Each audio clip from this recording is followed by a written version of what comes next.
I'm always being aggressive and firing to my spot. Absolutely. Okay, my spot, I may choose to be 40 feet right of this flag. Okay, that's my spot. That's where I'm firing it to. Yep, you heard that right. He said he aimed 40 feet away from the flag. 40 feet, that's like a guaranteed 3-putt. We all know we're not supposed to aim at pins all the time, especially sucker pins, but no one tells us where to aim instead. In this video, we'll answer that question, and I'll show you my quick, simple way to pick a precise target on every shot for lower scores and happier rounds. Hi everyone, great to have you here. I'm Manu, a full-time desk jobber, part-time golfer, but all-time golf obsessor. And on this channel, we explore simple but powerful strategies to help you shoot lower scores and be happier without having to go to the range every day. All right, let's do it.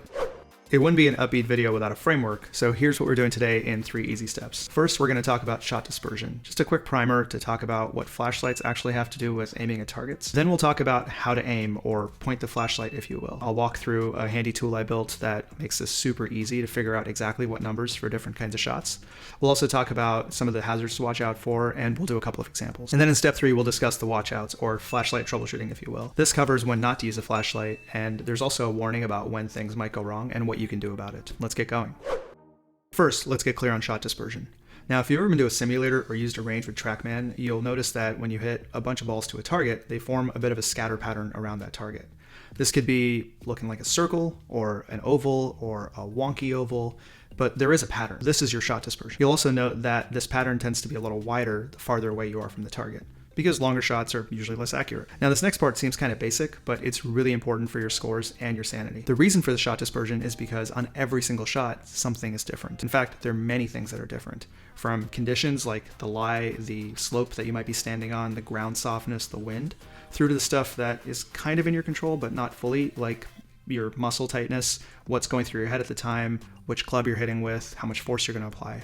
So all those things change on every single shot, which is why no 2 shots are actually identical and you end up with this giant scatter pattern. This is a super important point, especially for the mental game, and we'll talk about it a little bit more in step 3. So what does this have to do with flashlights? Well, if you squint at these shapes here, you'll notice they're kind of like flashlights being pointed at a target. And just like with flashlights, the closer you are to the target, the narrower the beam, or shot dispersion, and the farther away you are, the wider the beam, shot dispersion. And what better tool than a flashlight in our search for lower scores? See what I did there? So you might be wondering, but what about the bad shots? No, they're all good shots, Brent. Just kidding. If you look at the pattern here, you'll notice that there's a bunch of shots that fall outside the flashlight beam, and that is totally okay.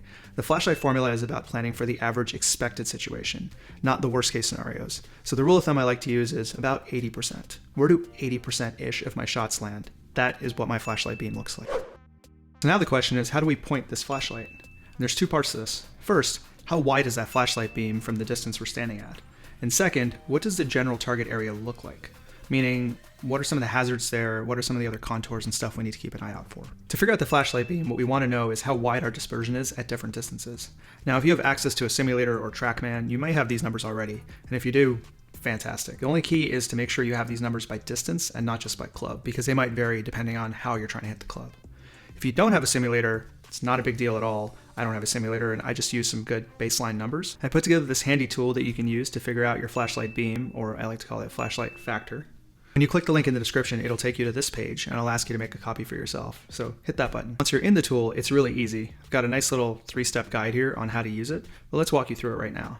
So you just go to this cell up here and select what your handicap is from the little drop-down menu. It's just a little range. That'll give you a percentage that is a good starting point for figuring out your flashlight factor. And right below that, you have a list of all the different yardages and what the adjustment will be for each one. So for example, for let's say an 8 handicap, from 100 yards, the beam is about 9 yards around the target. And so when you're now playing as an 8 handicap, if you're aiming at a target about 100 yards away, you know that you need about 9 yards on either side of the target as a safe space to hit towards. If you're in between round numbers, just pick whichever one's closest. Over time, you'll start to get a bit of a feel for what's right for you, and you can tweak the percentage using this area up in the top that shows baselines. You might also find, especially for advanced players, that your left to right dispersion is a little bit wider than, say, your depth, because you're fairly good at controlling distance, and so you can create adjustments for that too. For example, my left to right dispersion, my flashlight factor, is about 5%, but my depth factor is only about 3%. You can print this out and put in your yardage book if you'd like, or if you just want to remember the percentage, you can do that and just do your calculations on the fly. So now we know what our flashlight beam looks like, and all we have to do is just apply it to the target. What we're looking for are the basic things to avoid, things like sand traps or rough, or maybe there's a false front collection area, big slope, things like that. We're not trying to get too precise here. We just want a general idea because there's going to be a shot dispersion. We can't be super accurate. So say the target looks like this. With the flag in the front left, it's 4 yards from the left edge, which goes down into a bunker. Now, if we aim directly at this flag, there's a chance if we had a perfect shot, we could make birdie. Or if we pushed it a little, there's a pretty good chance we could probably make par with 2 putts. But any kind of a pull or a miss hit to the left side, and that's going into the bunker, and you're going to be short-sided. So now we're going to be lucky to make bogey coming out of that bunker. But if we apply the flashlight factor to this, from 150 yards, our flashlight beam is 12 yards. The pin is 4 yards from the left edge, which means that 12 yards minus 4, 8 yards to the right is where we want to aim.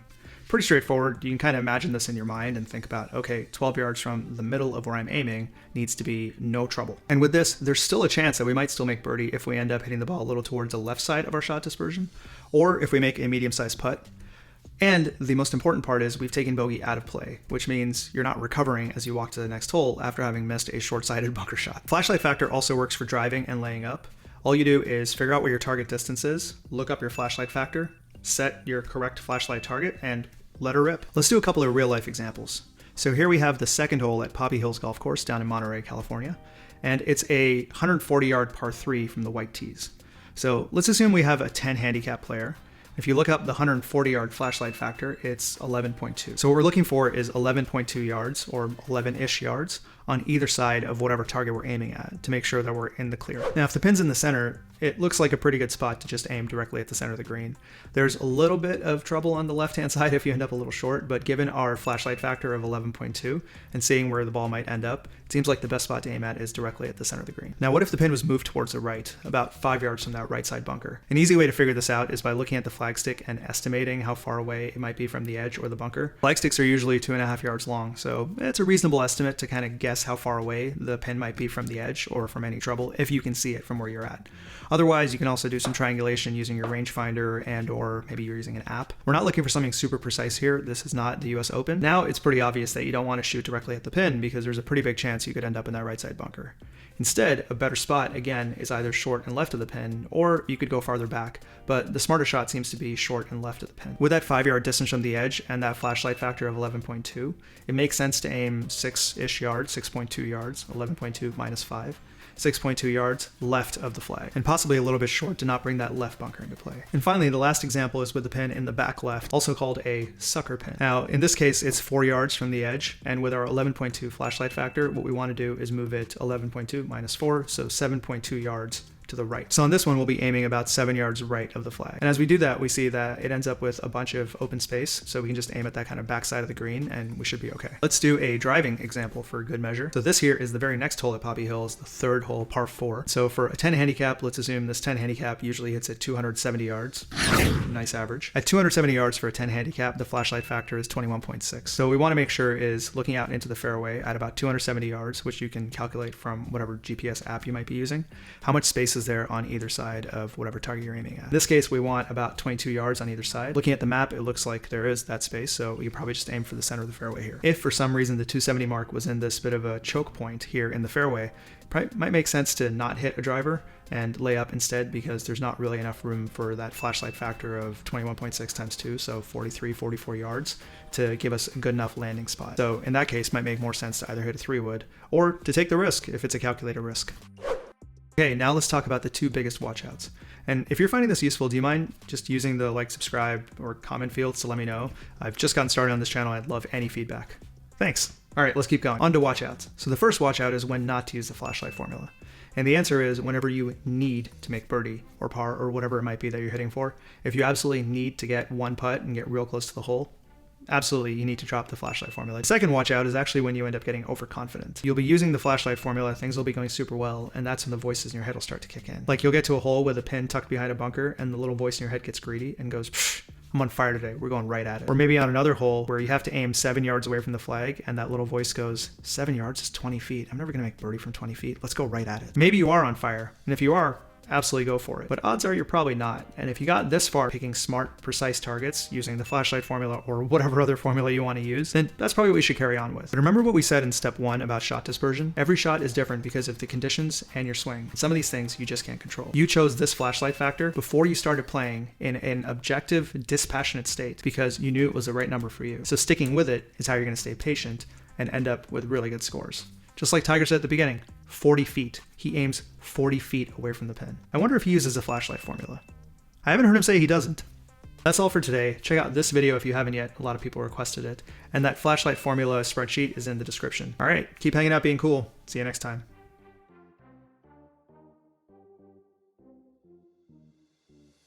Made a lot of air quotes there. That's a lot of fun. What does this have to do with flashlights? Fuck it, we'll do it live. All right, here we go.